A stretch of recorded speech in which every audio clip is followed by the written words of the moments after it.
मुख्यालय से आया गुरु भाई बहनों के लिए एक अनुरोध। शिव शिष्यों के लिए खुशखबरी। इस दिन से मनाई जाएगी दीदी नीलम आनंद जी के अवतरण का जन्म दिवस। इन बातों का रखें ध्यान। मुख्यालय से अनुरोध है हम सभी गुरु भाई बहनों से शिव के गुरु स्वरूप को जन जन में स्थापित करने हेतु साहब श्री हैनानंद जी के कदम से कदम मिलाकर चलने वाली हम सबकी दीदी नीलम आनंद जी हैं। दीदी नीलम आनंद जी के अवतरण दिवस के अवसर पर साहब श्री के निर्देश के अनुसार सभी शिव के शिष्यों द्वारा पूर्व में भी पौधारोपण कार्यक्रम चलाया जाता रहा है।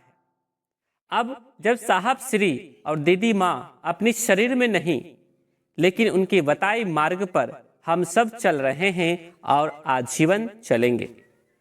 आपको बता दें कि गत बैठक में भी निर्णय लिया गया था कि पूर्व के वर्षों की तरह इस वर्ष भी पौधारोपण सप्ताह मनाया जाए। पौधारोपण सप्ताह मनाने का जो दिनांक रखा गया है वो है 20 जुलाई से 27 जुलाई 2025 तक। इस तारीख से पौधारोपण कार्यक्रम किया जा रहा है। आपको बता दें कि दीदी साहब को प्रकृति के प्रति असीम लगाव था। वो अपने जीवन काल में भी हमेशा प्रकृति के संरक्षण के लिए प्रयासरत रहे। दीदी के 73वें जन्म दिवस अवतरण दिवस के अवसर पर कम से कम 73,000 पौधारोपण पूरे देश विदेश में करें एवं उसका संरक्षण कर हम दीदी के प्रयासों को आगे बढ़ाने का काम करें। मुख्यालय के स्तर पर इसकी शुरुआत आने वाले दिनांक 20 जुलाई 2025 से की जाएगी। भगवान शिव का सांगोपांग व्यक्तित्व ही प्रकृति से जुड़ा है। शिव प्रकृति के देवता हैं। गंगा को धारण कर उन्होंने जल के महत्व को प्रदर्शित किया।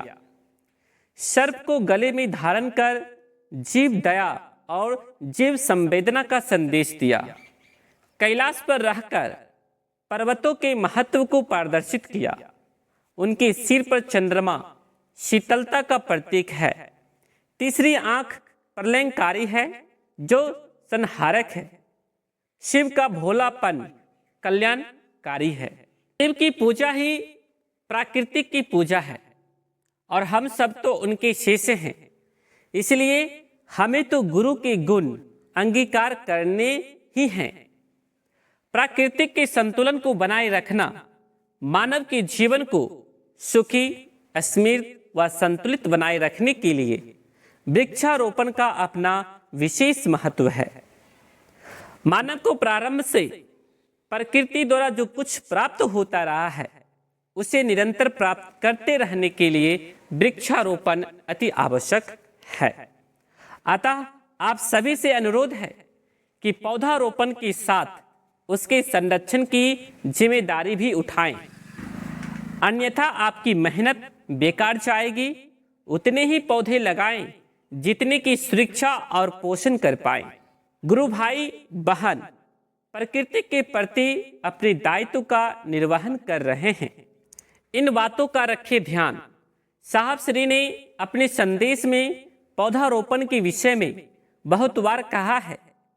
सभी गुरु भाई बहनों से अनुरोध है कि हम सबकी दीदी माँ के अवतरण दिवस पर कोई बृहद यानी बड़ा आयोजन नहीं कर पौधारोपण के साथ दीदी की स्मृति को अमर बनाने का प्रयास करें।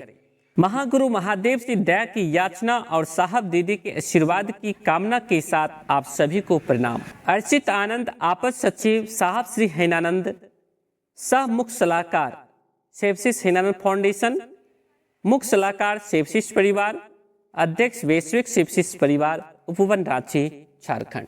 सभी को प्रणाम भाई बहन। इसे ज़्यादा से ज़्यादा अपने दोस्तों में, अपने परिवार में, भाई बहनों के बीच शेयर करें ताकि दूसरे लोग भी इसे सुने, जाने और समझें। चैनल पर नए हो तो सब्सक्राइब करके जरूर रख लें ताकि साहब की वाणी, विचार, वीडियो पोस्ट और मुख्यालय का सूचना सा अनुरोध सबसे पहले आपको प्राप्त होगा। आप सभी को मेरा प्रणाम।